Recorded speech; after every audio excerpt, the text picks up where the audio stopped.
Hey, my name is Lizzie Smiley, and I absolutely love helping people connect with their calling and all the tools they need to kick roadblocks and excuses right out the door so they can cultivate the life they dream about.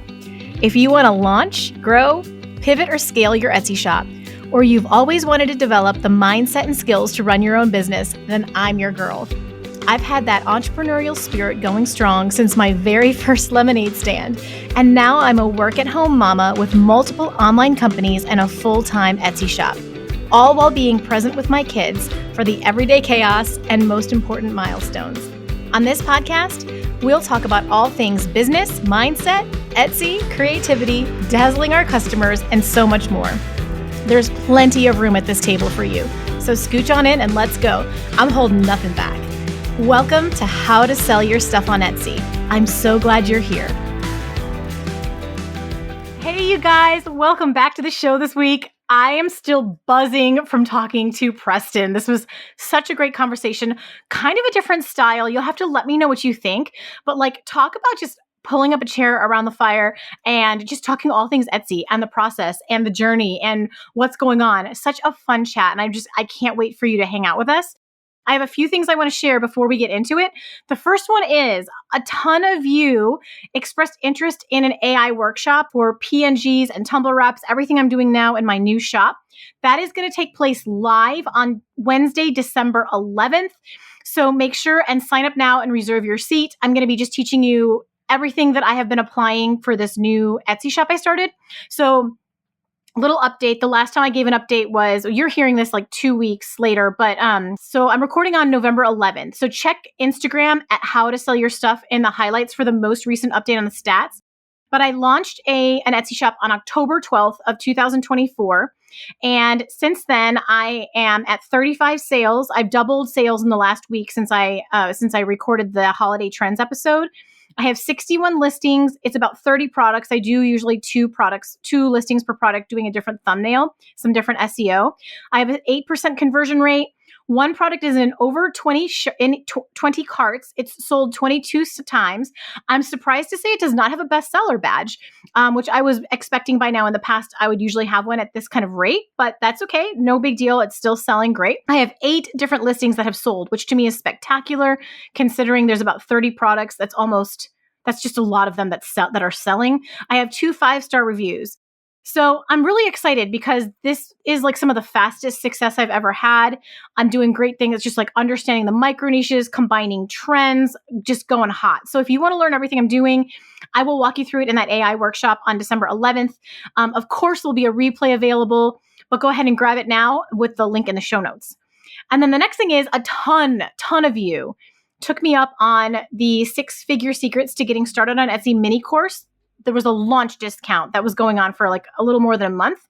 And I don't know, 100 of you are in that course now. And I want your feedback, okay? I very strategically put it together to teach you what you would need to know to have fast success on Etsy. And I want to know what your thoughts are. I'm going to put a link in the show notes for you to provide reviews and testimonials that I'm gathering. And I'm doing a gift card giveaway, okay? So everyone who submits an authentic review testimonial will be entered into a drawing for 6 gift cards. So I'm giving away 2 $100 gift cards, 2 $50 gift cards, and 2 $20 gift cards.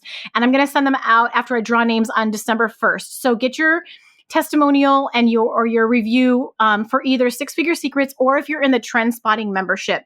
I'm looking for feedback on that as well. So if you're in either one of those programs with me as a student, submit a testimonial and there's a good chance you'll win a gift card. Kind of a little secret. Amazingly, a lot of people do not participate in these things because they think so many people are going to participate that their odds of winning are really low. But when it comes to this kind of thing, a lot of people don't submit a review because either they don't have great results yet or they haven't gotten through the whole thing yet. But if you have something to say about it that could genuinely help someone else, either you have any results yet or you have any thoughts about it that are more than just, it was good. If you have something genuine to say, share one, because there's a good chance you could win one of these gift cards. And it would be really helpful to me. And actually, if you have criticism too, submit that. I'll still enter your name in because that's valuable feedback for me. So let me know. And if you haven't gone through it yet, it's less than 3 hours. So you could do it before December 1st and get something submitted. And then the final thing I wanted to share, and and I need to go into this more when I have more time. I don't want to like talk your ear off about it right now, but how do I say this? So in May, my husband and my kids and I moved to a farm in the middle of nowhere. We are about like an hour and 10 minutes outside of San Antonio, Texas. And where we are, there are not like, even in our town, there's no fast food. There's maybe a Dairy Queen. I don't know. We're in a bit of like a food desert kind of a situation. Like there's nothing nearby. We don't go out to eat here. There's not DoorDash and all of that. And what's hard for me as a mom, I'm a busy mom. I'm homeschooling my daughter. She's in online school, but like she's home. I have a toddler. I'm running these businesses, household. You know how it is. Planning my meals for the week, food prepping, grocery shopping, all of it is really hard. And the fact that we can never go out is difficult. And so over the summer, my best friend in Wisconsin, she runs a spa. She's very, very healthy. She inspires me. And she was always telling me for years she's used, because up there we're kind of in a bit of a food desert too. She's like, I've used Sunbasket for years, and they send you organic food all in like whole food format. So you're not using processed stuff. And you can pick your menu and you put together the meal, and it's anywhere from like 10 to 30 minutes of prep. And then you can have a fresh meal that you didn't have to shop for, you didn't have to plan for, you didn't have to come up with the recipe. And so we started using it in August, and now it is November, and I get a basket every week. I will tell you, it is not the cheapest, but I think we're spending about the same, if not less, than when we were in the city, San Antonio, and eating out a couple times a week or bringing in takeout. So I'm getting fresh, whole food, like no chemicals, organic food, recipes. The other thing that's for me, I get bored with the same menu. So like if I have to repeat the same menu with my family, like week after week, it drives me insane. I can't stand it. So I feel like I'm eating in a restaurant. I did have to cook it, but it's not hard. And it's really, really elevated. So I just wanted to tell you about this because I know someone else out there is a busy mom like me, so sick of the meal planning and the prepping and the shopping and all of this. It's all pre-portioned. And so I wanted to tell you about Sunbasket because right now I reached out to them because I'm just like, you need to know I'm obsessed with you and I want to tell my listeners about you. There's a special going on where you can get like a pretty decent discount off of your box because they're doing like what is that? Black Friday special right now. So I'm going to go ahead and link that in the show notes. I wanted to tell you about it because I know, especially over the holidays, there's a lot of activities going on. And the last thing you need to do is worrying about meal prep and planning. So if you can spend a little more on food, you're not on a super tight budget, this could be a great solution for you. And I just wanted you to know about it. So now let me introduce you to Preston because we got to get into this amazing conversation today. This is so fun. I'm going to save the punchline for when I bring him on the air, but let me just tell you about him. Preston's a small town kid who swore he'd never move back home. But after 15 years away, where he built a diverse resume as a minister, petting zoo marketing manager, and a freelance social media manager who lived on the road, Preston is back in his hometown of Stamford, Texas. He's the husband to Sarah and fur dad to 3 dogs and a cat. In the past 3 years, he's become passionate about the local economy and business development, serving as the Chamber of Commerce manager in his hometown. He and his wife also manage the historic single-screen movie theater on the square downtown. He got started in Etsy in 2020 with hopes of turning his Canva design skills into passive income with a small but successful printables side hustle. He now runs a fledgling laser engraving business with a niche in making locally themed leather patch hats. And he's recently carved out a slice of the Etsy market selling DIY leather patches as well as his designs, where he is on par to make back-to-back $1,000 months. Super, super fun Etsy success story, kind of in the beginning stages, but there's more. You'll find out in a minute. So please help me welcome Preston to the podcast. Preston, hey, welcome to the podcast. It is seriously, this is the best part of my week so far. So I'm so excited to be here. That's awesome. Yeah. Well, a week is not complete without a DM convo with you anyway.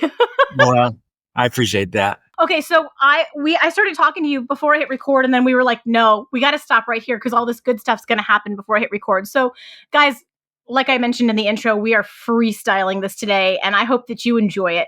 But Preston, I want to have you share your story and your background, but like contextually, I've got to tell you.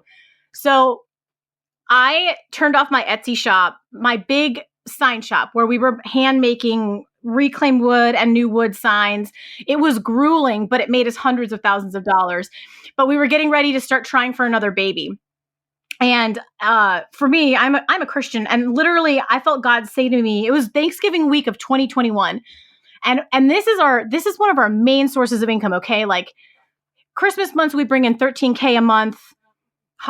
It was nuts. And I feel in my spirit, turn off your Etsy shop. And I'll tell you what, I think like an older Lizzie would have been like, sir, no way. Because I would have been so scared of what was going to happen financially. But something in me felt good about it. I was just like, yeah, okay, like that's scary because that's a lot of money, especially right now. But yeah, let's do it. And so I did it. And the whole reason was I was about to get pregnant.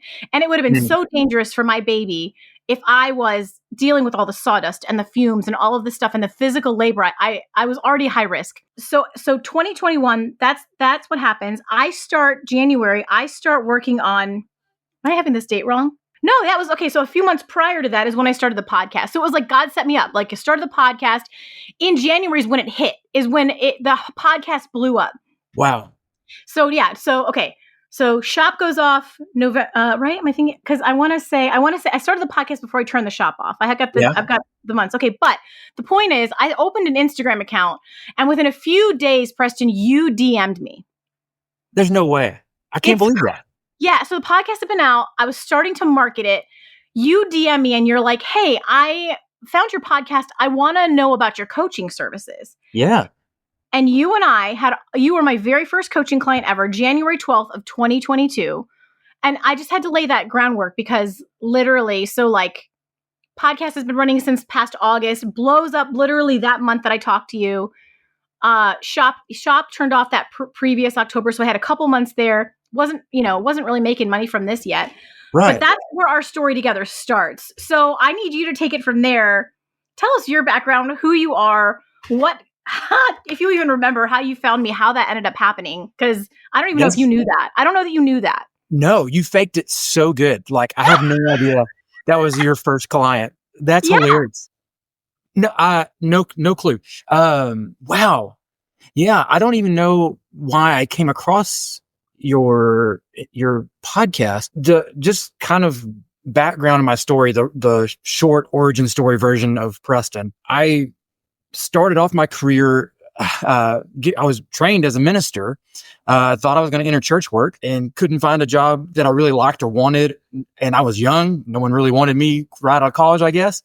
And ended up working in a music studio in Abilene, just north here, or south of where I live now, in a little town in Texas, and did that for a while. Got a ministry job, moved to Austin, worked there for, about 5 years, and just things kind of changed.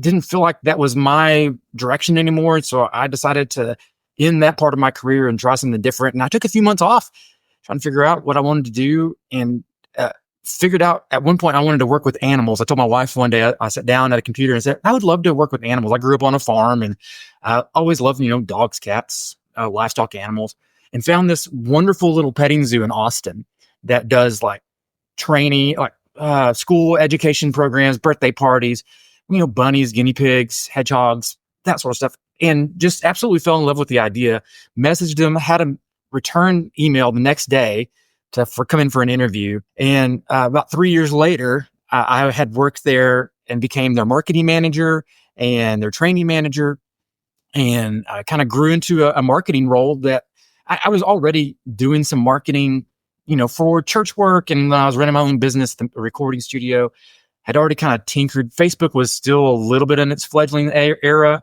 so it wasn't quite to the business point, but we were using it. We were, doing streaming before streaming was cool. And so I kind of had that and websites and all that sort of stuff kind of in my back pocket. And then March 2020, the pandemic hits. We're living in Austin, and my wife is a social worker, and basically social workers got cut off from the hospitals and she had to do everything by phone. And we both kind of had this moment where we realized we've always wanted to travel, and what would that look like? We were already living in a tiny house. And so we had downsized quite a bit.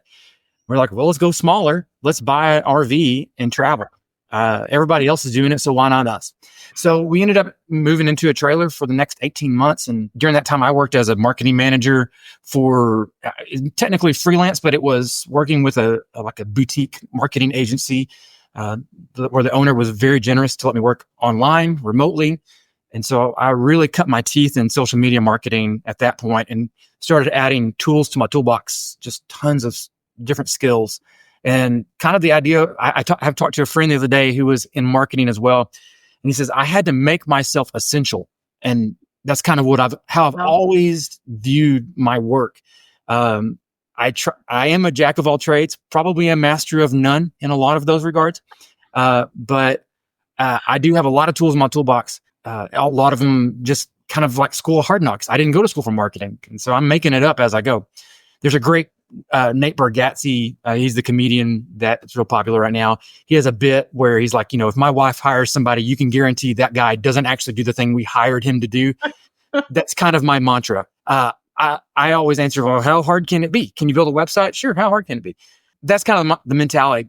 All that to say, I started looking for some passive income. I strongly believe in diversification of income. yes. If anything, the pandemic taught me, do not rely on just one income, especially when you're in a business that's kind of fickle. So freelancing really freed that up. It's still fickle because you can't really guarantee anything month to month a lot of times. But it granted me so much more freedom. It let me use skills that I didn't have. I'm one of those serial entrepreneurs. I get a little bit bored. I can't keep a hobby because I turn it into something to try to make money. And so all that to say, I found my way to Etsy. Love Canva, by the way. Like my wife calls me the Canva wizard. I don't know if I would call myself the Canva wizard by myself, for my own good, but I do love Canva, and I've been with Canva since its infancy. And so I started seeing people do printables and stickers, and I was like, you can sell that stuff on Etsy? Like I had no idea. And I'm guessing, Lizzie, that I found your podcast probably looking for something related to printables or something along those lines. And that led to a phone call with you, or a video call. It really kind of set me on a trajectory that I didn't think I was going to be on in terms of, Etsy sales. It became a nice, I never want to turn it into a career at that point. I always wanted to kind of side hustle it. You woke me up to passive income, to utilizing those skills that I had with Canva, printables, print on demand, that sort of thing. I had no idea that stuff existed. And so I guess that's a very long story to say I'm extremely grateful that you gave me the time of day as your first client. I was so thrilled. You gave me the time of day, Preston. This is reversed, sir. I cut my teeth on you. I don't even know. I feel like now I need to give you another session because I know now we could really do something. Yeah, for sure. But wait a second. Okay, first of all, no, this is great because I feel like you're ADHD too. Have you tried Canva's new AI thing yet? I just tried it yesterday. Which one are you talking about? It's where I needed a graphic. I was trying to do some kind of coquette something or other. And so I put like my prompt in there for a graphic, and then it spit out pictures. Gotcha. I mean, I've used their Magic Media stuff, and I use it semi-regularly. I've not used it as much probably as some other people tend to use it, but I'm going to try. How long has it been there? Do you know? Do you know how long it's been in there? The AI Magic Media? Yeah. For a while. Okay. Yeah. At least a year or maybe more. I just tripped over it yesterday. So that tracks though. That's like peak Lizzie. Okay. So Preston, though, when we first talked, you were selling printables, like mouthy foul printables. Yeah. Also, I love, I have to be personally entertained that we go from being in ministry to writing a lot of F words. Oh my gosh, I'm naughty. Yeah. I'm definitely on the naughty list. And that's another thing. Like, you were so kind. Like, you know what it was? I saw this niche. Like, I was already a little sassy anyway, but I saw this niche, and you helped me kind of break into it. Surprisingly, like, I didn't know we were going to find something. I was just kind of doing it just because it was funny. And it actually hit. What happened with that one? Could you still have that shop, or could you've pivoted? Yeah. I don't feed it as much. If I really devoted some time to it, it might do really well. I had one piece that did really well. And this is just a lesson for new sellers. Exactly. Stuff, because I got an alert that thing was copyright infringement because somebody, but from when I made that font or made that saying to whatever it was 2 years later, someone had copyrighted it at one point. And I guess so I got basically a cease and desist from Etsy to cut it off. And so I did. It was my best seller and it did really, really well. But now I have a bundle. What originally started off, I don't know if you remember these. They used to sell Instagram story stickers, basically transparent background JPEGs that you could drop into your stories. Yep. And that was the thought behind it. And then it turned into people are using them as SVGs to put on cups and mugs and shirts and all sorts of stuff. That thing still sells. I haven't touched that shop in probably a year.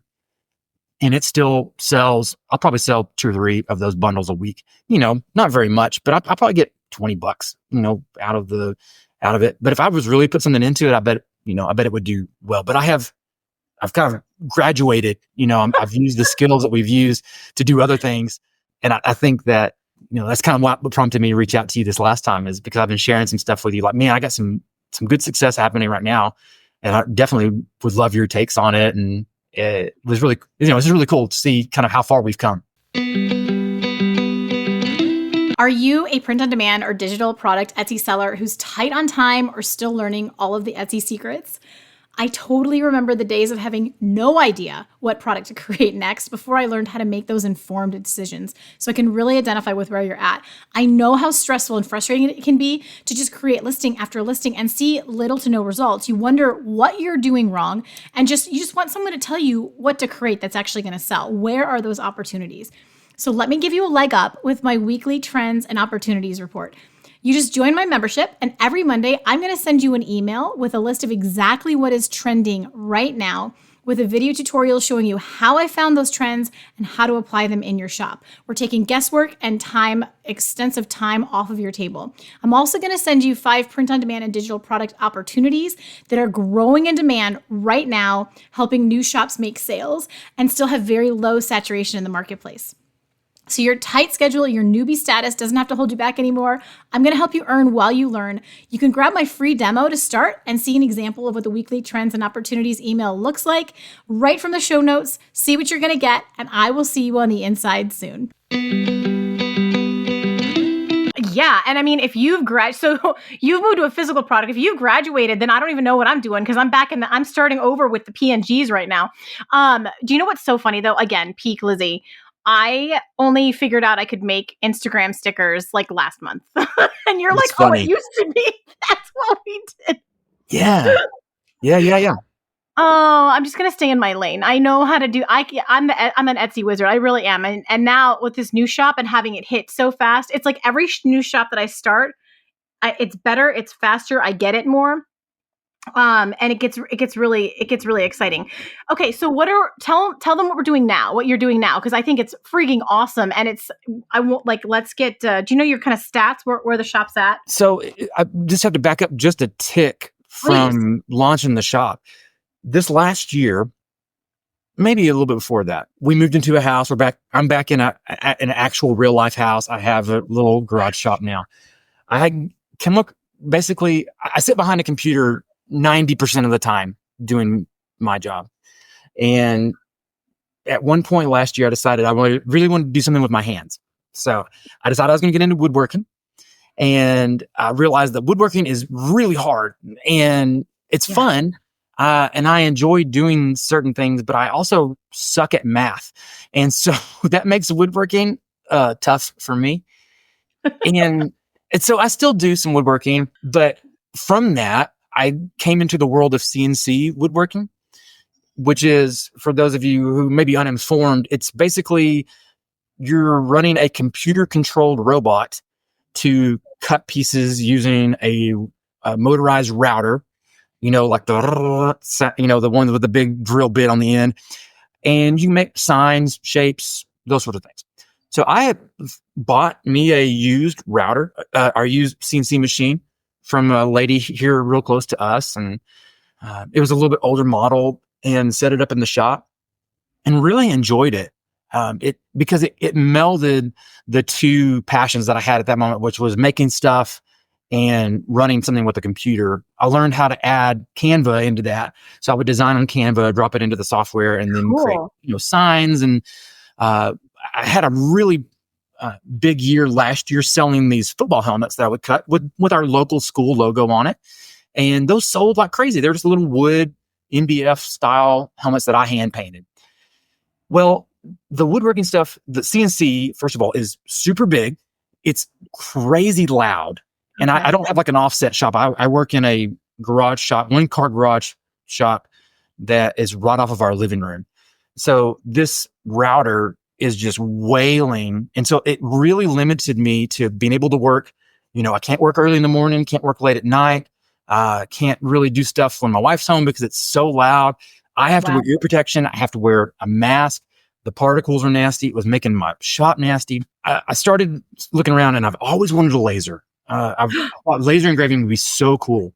That's what we're about to do. I'm about to buy one. Yeah. Keep going. I'm so excited. Yeah. Yeah. And so, I started looking and there was a couple of folks here in town that were doing it as well. And so I got to see them doing some stuff and I was like, I think I can do that. And I think I could do it well. So I twisted off and bought one on Facebook Marketplace for like $300. No way. Okay. 300. You said 300? Yeah. Brand new. The one I'm looking at $5,000. That sounds like a big improvement. Yeah. Well, this is just a little guy, desktop hobbyist laser, open frame. So I started making signs and stuff like that, making some wood crafts. I still do that a little bit, but my wife last year said, hey, you should make some leather patch hats and do it with our town's name and zip code on it. And I said, cool. They sold like crazy. Here. Really? Wait, how? Where? And locally, right? Like, so I live in a little town called Stamford, about 3,000 people. Deep hometown pride. Rural. People love the school. You love your town. A lot of people grow up here. They stay here. 5 hours. We're 5 hours apart, Preston. We gotta meet in the middle. Keep going. We have to. These hats sold like crazy. And with my real life job is I work as a Chamber of Commerce manager here in town. And so I help small businesses and our local businesses grow. And one of the major features of that this last year, or 2 years now, has been setting up a monthly market on the square to help my vendors that are local basically incubate new businesses and turn into full-fledged businesses. And so I started selling at my market that I made and have done really, really well. I started thinking about, okay, I want to move this to online sales now. And that's how I've ended up with this new Etsy shop. And we can talk a little bit more about like what hit, but I started loading hats in there. I have a few hat designs that I think are just kind of like generic. Let's buy these hats. And then I just kind of as a side thing, all my patches are heat pressed patches. And I have, one color that I really like and one style. And I did some logos for my sister-in-law who runs a real estate business just up the road and took a picture of those, mocked up some different ones with some different business logos. And about $2,500 later, I've sold over 100 orders of patches on Etsy, people buying their own stuff to press at home. And I haven't sold any hats online. I sell all my hats locally. And so people are buying the patches, which is the greater profit margin for me. Golly. And the easier profit. You say 200 in a month? I've sold 100 and I did over 100 sales last month. And that was just starting. This shop opened in September. It's now November 13th? November 13th? Holy moly. 125 sales right now, something like that. Are they buying a bulk? Are they buying them individually or in bulk? Yeah, that's kind of the cool part is I have people order one patch. My biggest order was 85. So it's crazy. I didn't ever think that was a product to sell. Oh my gosh. But because of stuff like what you say about diversifying your listings to get as many listings as possible, that was just kind of a throwaway listing. Like, let's just put it up out there and see what happens. And it turns out to be the hit. And I have a theory. Do you want to hear the theory of what why? 1,000,000%. I want all the theories. Yes. I would like to think that it's the SEO. I like to think that it's my pictures, my mock-ups, everything like that.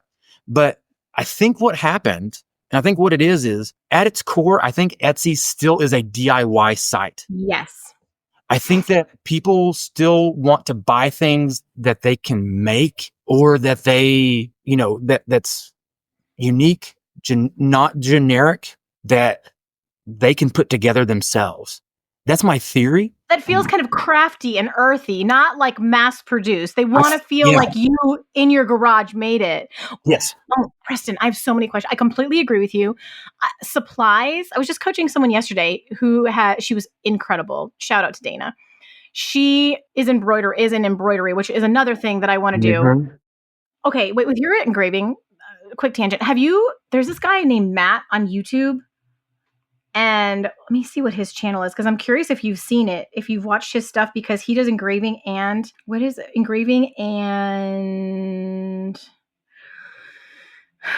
embroidery. Hello, duh. Let me see. He's coming on the podcast in like a few months or so. Oh, cool.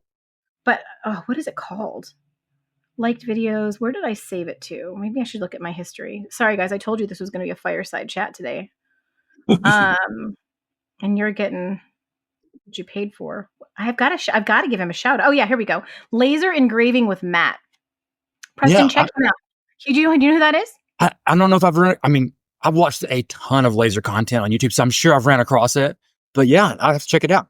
He's our speed, like super down to earth, just wants to help everybody, like really, really good guy, small town. Okay, so, but what kind of machine do you need to make patches? That's a great part. Okay, so my big CNC machine that did the signs was about $1,500.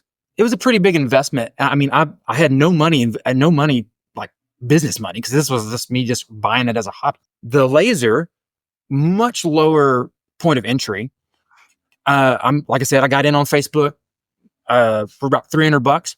Now, is this the best laser in the world? No, it's not. It's a desktop hobbyist laser. It's definitely not the safest laser because it's an open frame. There's no like exhaust or anything like that.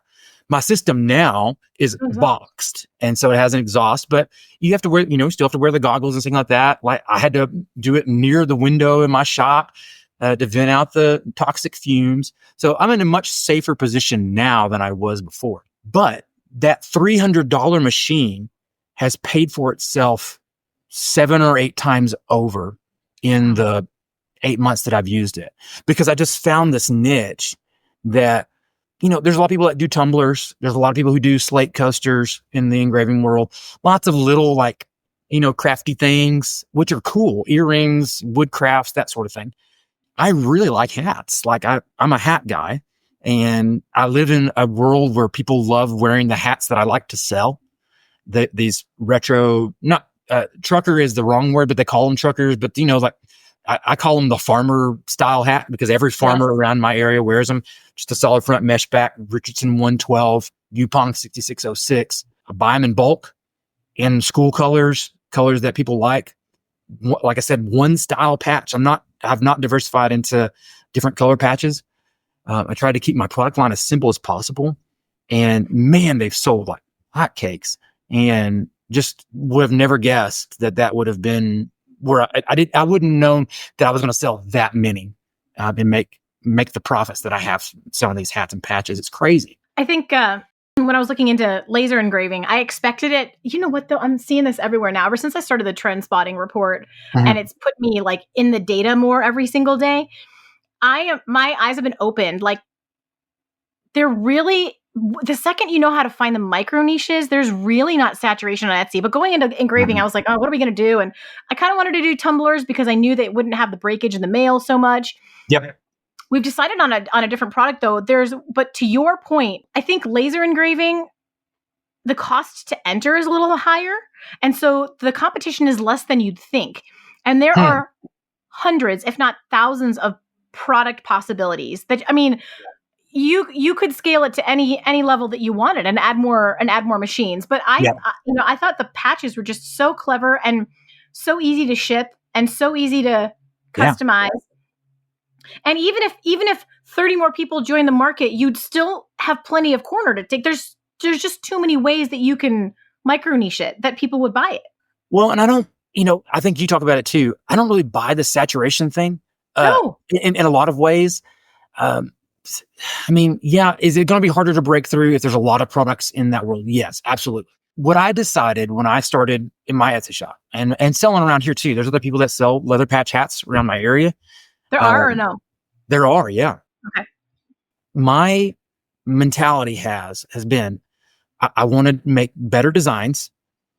And I want to have impeccable customer service. Yes. Just like, I think that's the thing that might set me apart. As I get reviews in on Etsy, I've gotten several about like, hey, they were so helpful. One of the things is free design services. I'm not going to charge somebody to fix their logo. The great part about laser engraving, as opposed to things like sublimation or even embroidery, I don't have to mess with colors. Like, the laser engraver can only read white, black, and gray. That's basically it. And so somebody sends me, this has kind of been I told my brother the other day, I was like, this is kind of like a weird skill that I'm developing.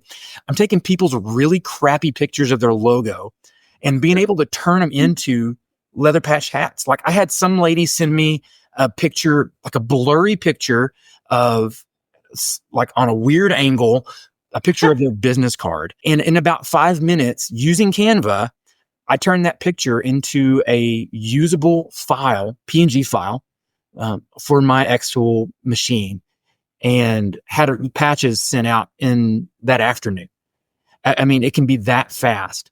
And so it's just fun because that's kind of a fun challenge to be like, okay, so somebody sent me this really crappy logo. How can I remake it or make it usable in the next 5 minutes? How is it not distorted on the angle? How did you fix that part? Man, I don't know. There's just some, like, again, I'm working the Canva wizard. Yeah, I worked some little wizardry magic on it. Canva tools have gotten really good. The magic media stuff has been really good. Background remover. There's some new apps. I had stayed away from Canva apps, like the little apps on the side. Oh, they're cool. But man, there's so many cool ones that you can use. And so, recreating stuff, making stuff, you can do it. You can do a lot with it. And you should do a YouTube channel, Preston, on all these little hacks. Okay, so that's one of my next things. So have you started it yet? No, I don't have time, Lizzie. That's the problem. I know. You had talked to me a little bit before about, like, what are the barriers? Yeah. Time is the biggest barrier right now. I work a real life job, as a chamber manager. It's 2 days a week, 2.5 days a week, depending on the week. I have tourism events coming up. I got a big Christmas event coming up. It's taken a lot of my time to do that this month. Fall festival month was crazy. So, I'm just kind of doing stuff in between. I also my wife and I run a movie theater here in town, this little old historic theater, on Friday, Saturday, Sunday. It's another job. I run social media accounts. I build websites. I told you, I'm just doing, like, I got my hands in a lot of different things. And I don't feel overwhelmed by any of it. But I have to be selective about how I'm doing my things and making time. So I'm cutting patches, on my days off. I am designing. That's why I've learned how to design super fast and try to get things, when orders come in, try to get them in, get them out, and no waiting around on those things to try to turn them out. And so, yeah, time. I would love to do, like, YouTube videos and training, because I would love to train laser engravers how to use Canva, because it's a untapped tool. People become overwhelmed trying to use softwares like Lightburn or XCS, or, the laser peckers software. They get frustrated because it's not intuitive. If you're not used to 100%. Working those types of those units, you're not used to designing in a design software like that. But you can design on Canva, or as a PNG, and throw that bad boy onto a laser, and you're golden. In fact, I found that it works faster if I'm using PNGs. You just saved me 20 hours, Preston, with that one piece of information. Why? And I love Canva. Canva's like my right hand. Yeah. Why waste your time trying to learn another software when another software works great? So you just import a PNG. This is an interesting nuance about you. None of this seems to be income driven. Like, what if your patch shop starts making you $100,000, $200,000 a year? Oh man, I would love that. You would? Okay, so what would you change though? What would you adjust then? Yeah. It was funny. I was telling Sarah, my wife, the other day, we were talking about this interview coming up, and I said, Lizzie said something the other day that blew my mind. She said that somebody was making like $40,000 a month. I was like, can you imagine? I was like, I would take $1,000 a month, and I'm kind of at that right now, which is cool. Listen, I would love to do this full time. And I think that's the goal. And that's kind of where I'm at right now, is taking this thing to the next level. And you and I have talked a little bit about how this is kind of like a fledgling shop. And so I'm trying to not put too many eggs in the basket before the eggs hatch. You know what I'm saying? Okay. But I also feel that need to be, that some things may have to get cut in order for me to take a risk. You know, like I may have to trim down other work to be able to commit some time to this, because I'll tell you what, like I would love to be able to sell PNGs that I create. And I've teased it in my shop. I have a few bundles that I've made that have sold really well. But laser engraving, folks, like I said, if you're not used to design work, you just buy a laser engraver and you want to get into it, you can buy files online on Etsy, otherwise, and just drop those files into, to your project, add them to a cutting board, a cup. I make these little, the ones that I made recently are kind of like a rustic American flag with first responder logos on them, a variety of those. Those sell pretty well because people love that stuff. And so, I would love to be able to create more of those to add as a second prong to the 277 creative designs and see where it happens, because, and let them kind of carry the weight while I'm creating physical product on the side with it. Because I want to diversify the income. I want to change it up. I want to make sure that I'm not putting too many eggs in one basket, because we all know how, one bad month might, we're kind of at the hands of the Etsy gods in a lot of ways. Like we can do everything we can to position ourselves to win. But it's fickle. Everything's, all this is kind of fickle. And so you just kind of have to just position yourself in the best way you possible. And so I think that may be the next step for me, is cutting some things to be able to add margin for me to really pour into this, because I think it has potential, Do you tend to get, I know this is me and I've had to kind of discipline myself. Do you tend to get like shiny object syndrome? Like you said, multi-passionate entrepreneur. Do you tend to move on to the next thing before you've really put your all into one thing to see if it'll work? I would say it probably doesn't define quite what I... So because you said you don't want to put all your eggs in the basket until they start hatching, but now you're getting 100 order months. Yeah. Well, it sure feels like the eggs are hatching, right? Like, yeah, I was gonna say you got a lot of chickens right now. Yeah. So well, cool. And that's kind of what I've been wrestling with.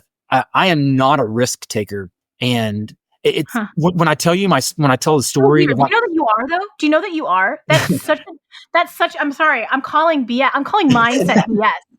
Because Preston, you left everything and went and lived in an RV for a year and a half with a cat. I remember DMing you being like, I need to know where that litter box is right now, because you have an RV that does not work. Yeah, I was just like, dude. And then you like pick up and go to Austin, and you are such a risk taker. Well, I appreciate that. It's definitely something that I've had to grow into. I don't come by any of those decisions lightly, and my wife can attest to that. I was going to say, is this Sarah? I need to know if this is Sarah's influence that's dragging you all. Sarah is very influential in us taking those next steps. She is definitely the leader. Okay. Really? Yes. 100%. Oh my gosh, we got it. We're getting it on the calendar. I got to meet her. And so she's my there's a lot of things in my life that I wouldn't have done if it wasn't for my wife encouraging me and pushing me to do the next right thing. Okay. Her intuition is impeccable. So, which is why I think this is a good thing, because she's the one that came up with this idea for me to sell hats and stuff like that. She's the one that says you can take the next step if you want. We're very lucky, very privileged in a lot of ways, because I live in a small town. My expenses of living are very low here, because it's small town, rural Texas. Not a lot to pay for. We've made some good financial decisions in our life, things like getting your house paid for and our college paid for and our car paid for, that sort of thing. And so we've done a lot of work to get to this position where I have that freedom that a lot of people may not have otherwise.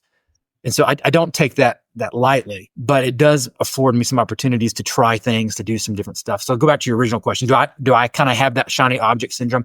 Yeah, a little bit, but it's less shiny object and it's more like turning the knobs to try to tune the radio to the right thing. That's me. Yeah. Yeah. Like refine, iterate Yes. until we get the sweet spot. Yeah. Yeah. And then pivot as necessary. Exactly. And my whole life's been a pivot. Oh my gosh. Like I've pivoted 100 times. And so Yeah, that's me kind of what too. I'm doing. I've not changed anything other, I'm still doing a lot of the same stuff, still designing on Canva. I'm still using, I'm using computers to control the tools that I'm using. It's just tweaking. It's like what we always talk about, going on and looking for the keywords, the niches, the trends, those sorts of things. I'm not trying to chase those things. I'm just trying to turn the knob ever so slightly to see if we can hit one of the stations, on the money. And so that's kind of where I'm at right now. Is I feel like I found one, and it's been a lot of fun seeing it grow and succeed. But yeah, there's definitely, I think, in the next few months, there's some growth that's going to happen, and I'm really excited about it, but also scared on my wits for it.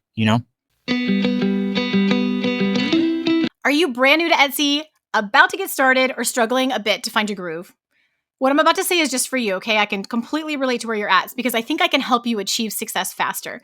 When I first started my Etsy shop, it was not one of those success stories that we hear on the big YouTube channels, even on this podcast, where I just had crazy success and it took off right away. All right. I all but failed for my first 6 months, just like a lot of new sellers. And so it's very relatable.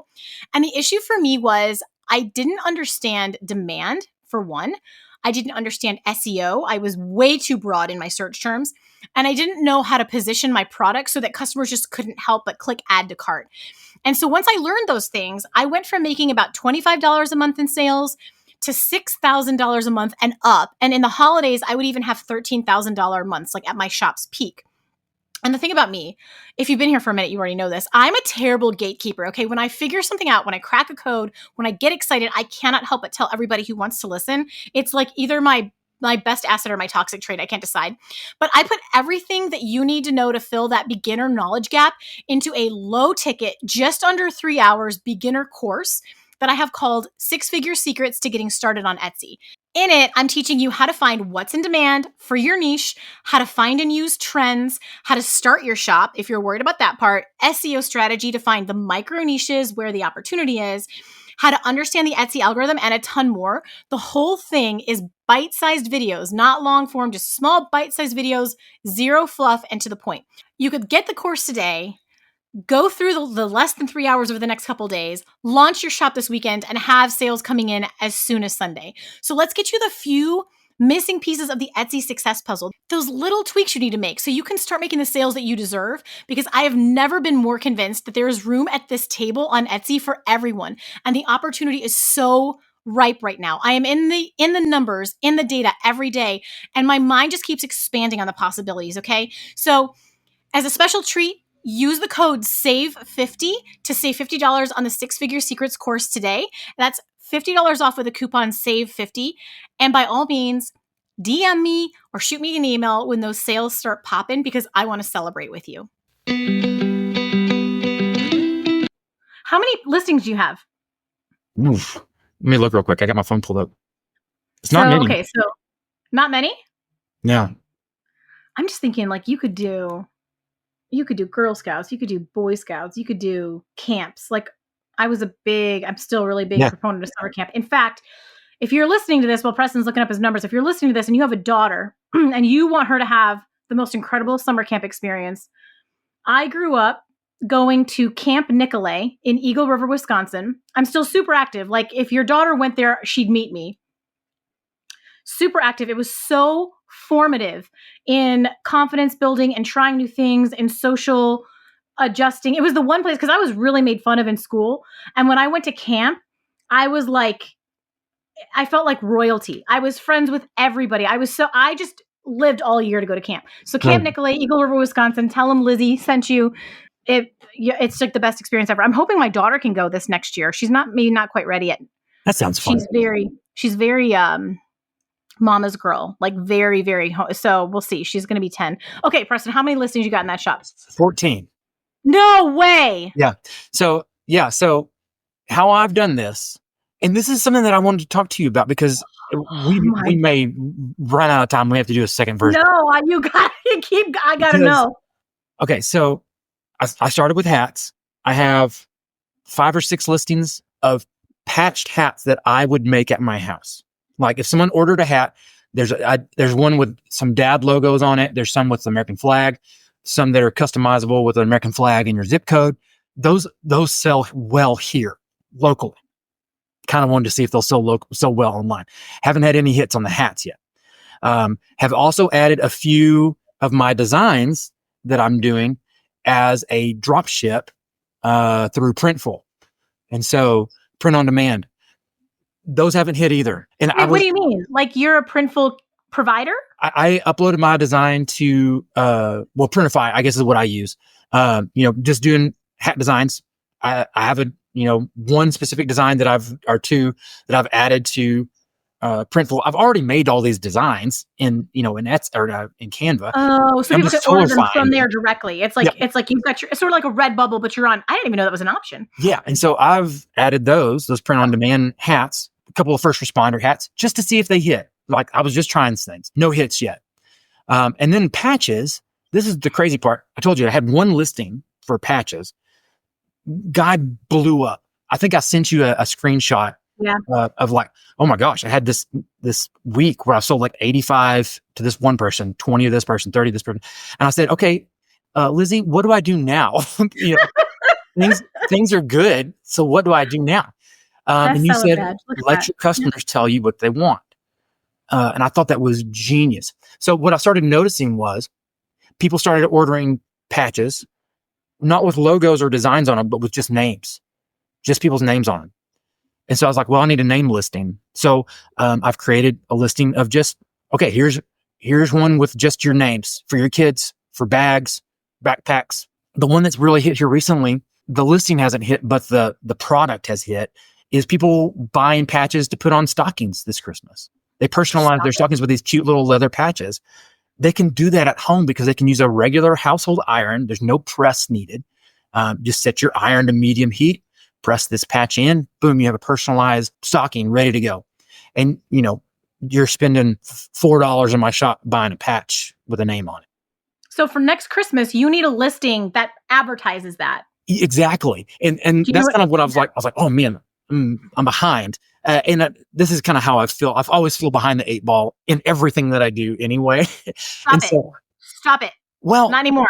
Well, not anymore. And so, and the great part about it is like, okay, so in the printable shop that you and I set up, I have a really naughty, sweary Christmas themed SVG bundle going out.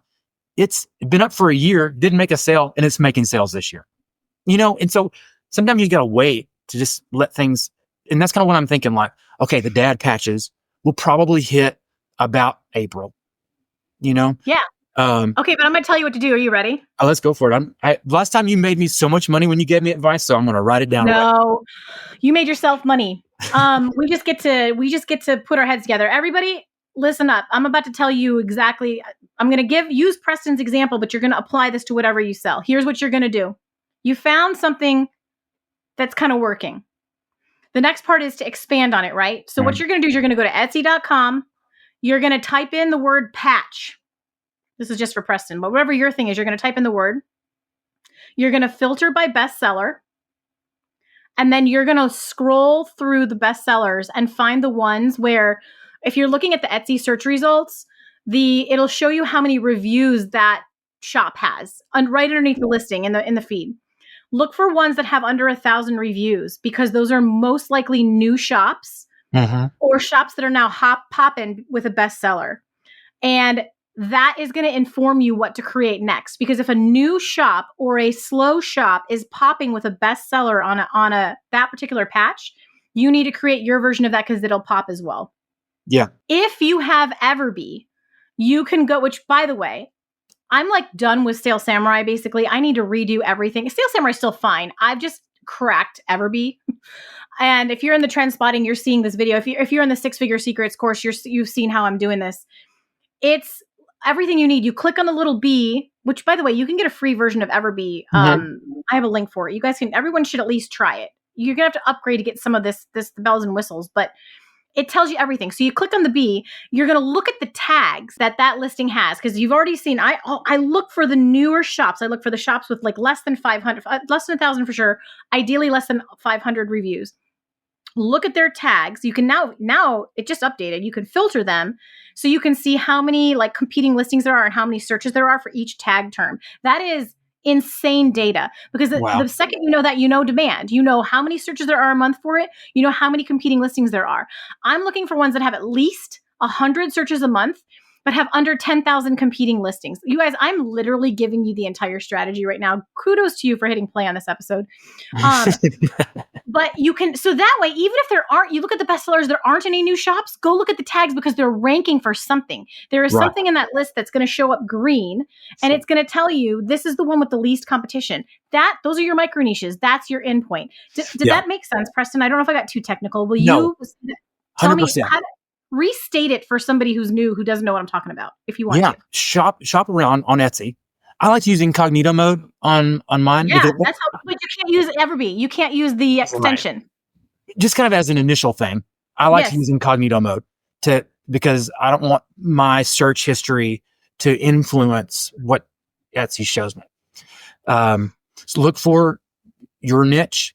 What I realized too is when you search stuff on Google like that, like Etsy patches, I think I messaged you about this one time. It brought up search categories for me, like, the listings on a search engine where it said patches, American flag, patches, school related, patches, kids names. And so I'm like, okay, that tells me those are things people are searching for.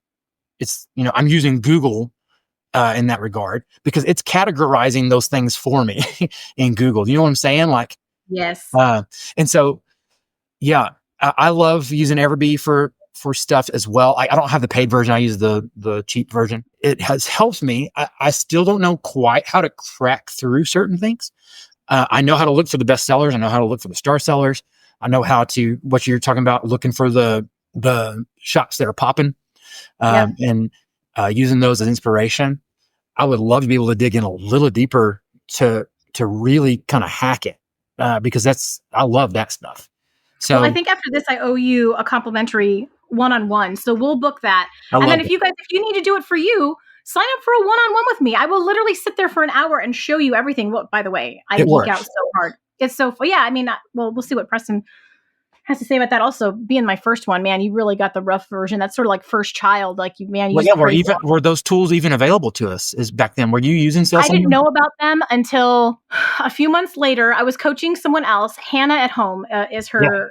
I think she's back up now. She moved to Alaska. She's another one of my early ones. It was you first, then Jamie. Shout out to Jamie. I love you so much. Hannah, is she back up on here? Yeah.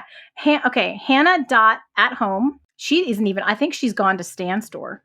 Mm-hmm. She's awesome. She's the one who told me about, was it Marmalade or whatever? At that point, I don't know. They all started my show got big enough where they reached out to me. So like Everbee came to me, Sales Samurai came to me. But yeah, when you and I talked, it was just raw Etsy. And P.S., I'm going to say this because I use incognito mode when I'm looking for trends because I don't want, the way the Etsy algorithm works, you guys, Preston already explained this. I'm just going to restate it. Is that it tries to show you what you've looked at before because there's a higher likelihood you'll buy it. So if you go to incognito mode or a private browsing window, you can do that. Go to the upper right-hand corner of your browser. There's usually like 3 buttons or something. Click it. And then right there, it'll say like incognito or private browsing window. All that's going to do is open a new browser where Etsy can't read your search history and you'll get fresh results. But if you are filtering by bestseller, you don't need that because you're only going to have so many pages of bestsellers anyway. And then you can use your tools. So you could skip, when you're doing this kind of research, you could skip that whole step now if you're going to filter by bestseller. Well, and I would say too, especially in the laser engraving side of things, just when CNC too, people who started off on CNC work. I had a friend that told me online, you want to be first, you want to be best, or you want to be, I forget the other one. There's 3. But with like CNC and laser. Cheapest, right? Yeah. First, best, or cheapest. Yep. There's a lot of people that sell files for like CNC work. Whiskey smokers are huge.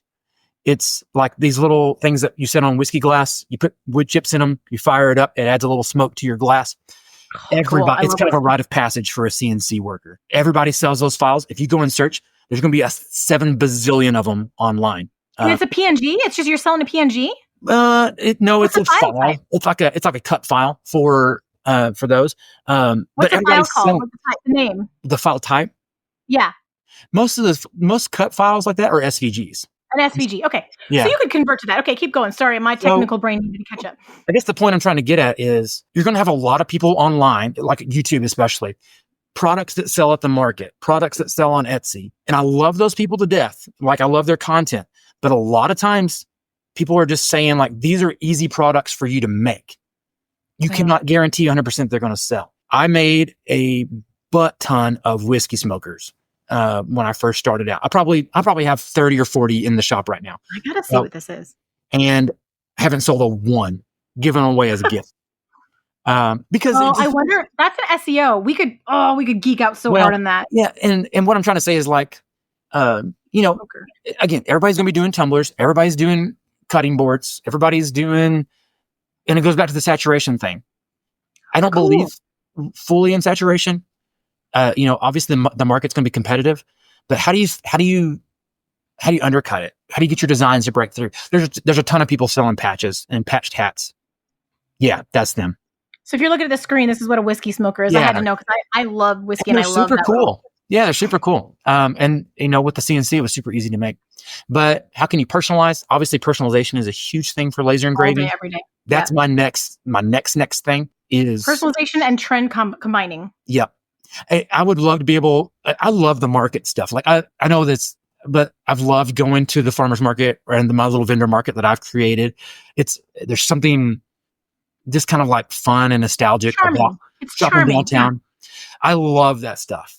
And so I would love to be able to go and do vendor markets. And they make these, there's a company that makes this great little laser. It's literally like a computer size small thing where you just pop it in and boom, you can personalize things like on site. I could do, wow. I could do patches. I could do, like, somebody brings me a wallet. Somebody brings me a keychain, or pick a keychain out and we'll do this. And if I have a power generator where I can run my hat press, go pick your hat, go pick your patch. The hat bar thing is really taking off down here. That's kind of what I would like to do. Hat bar. As an extension of this, kind of like the live action version of what I'm doing, to make a hat bar to sell at, conventions, and around here it's like stock shows and rodeos and football games and those sort of things. Like, be able to set up at stuff like that would be super cool.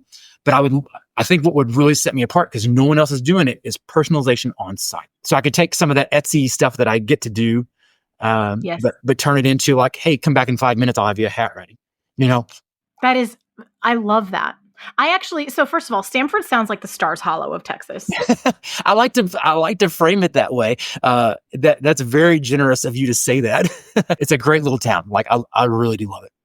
Our small town that we live in now, it's like, I don't want to say it on air. I'll tell you later, but it's too small, and I'm too well known now to be telling my hometown. But when it's that small, but like you go down the town main street, and it's like there's like only 2 businesses that are open. Like, everything else is like barred of it. So it's like really, really. And I think to myself, like, I could like, we could totally chip and Joanna Gaines this place, but I think they'd run me out of town. I think they like it to be sleepy. We could do a whole podcast on local economy. I actually almost wore my shirt. Our mayor is one of my good friends. He made these shirts for his last campaign that says "Make economies local again." I love it. It's in our blue and white school colors. So I wear it to all of our events that we do. But we're very passionate about local economy here. That was not something on my bingo card to be passionate about, but right. No, but I love that for you. You're the perfect personality for that. I appreciate that. I really do. We got to see. Preston, I feel like we could do a whole other episode. Like, we've just talked so easily for almost an hour, and we didn't even hit a bunch of this, but I feel like it's still been super valuable. Would you be willing to come back again? Oh, 100%. I'll come back. Okay. I'll come back every week. I know, this is right. I'm kind of like, you'd be a really good co-host. And maybe it needs to turn into something else right now. Like, maybe it needs to be, I don't know, like maybe we need to stream live doing something once a week or something. You know what I mean?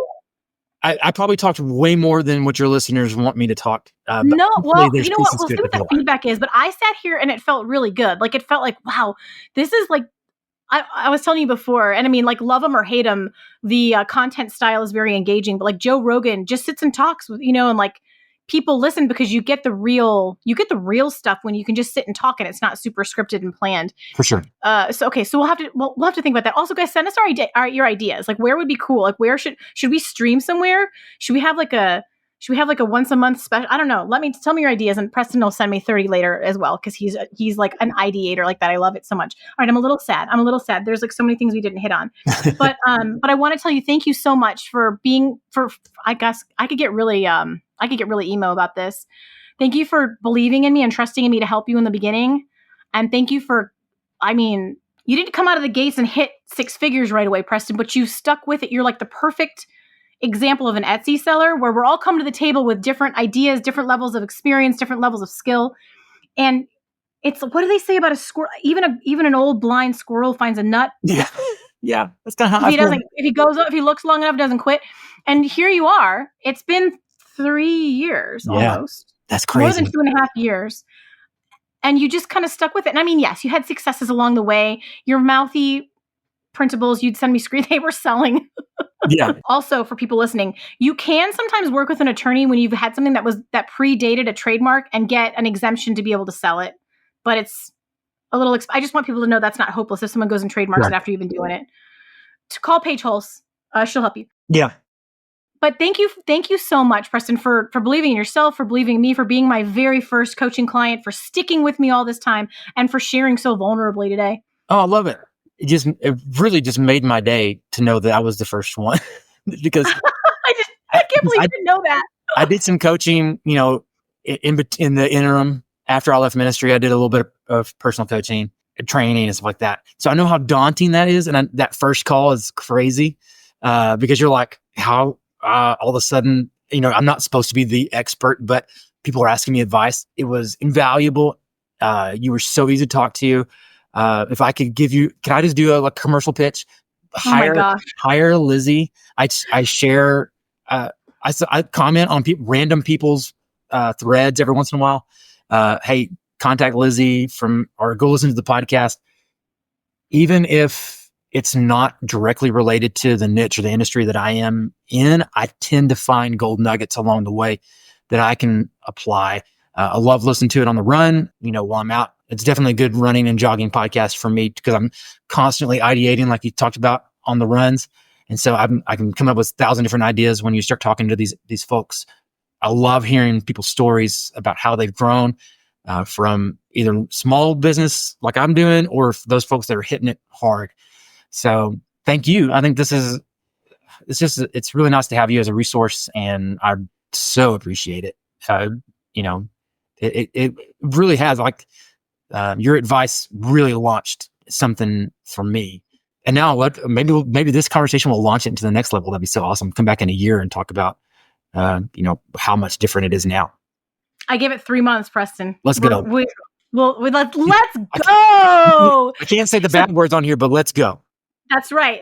There's too many little ears listening, but thank you. I appreciate you. And you guys, thank you to all of you for being here. So many of you, I get emails all the time. I've been there since the beginning, and I'm just like, oh my gosh, Hiller, you're going to kill my mascara. But I love you guys. Thanks for being here. I need feedback about today, because to me, this was a vibe. I'm here for it. So let me know what y'all think. Until next week, you guys, go make something awesome. I love you so much. Bye-bye.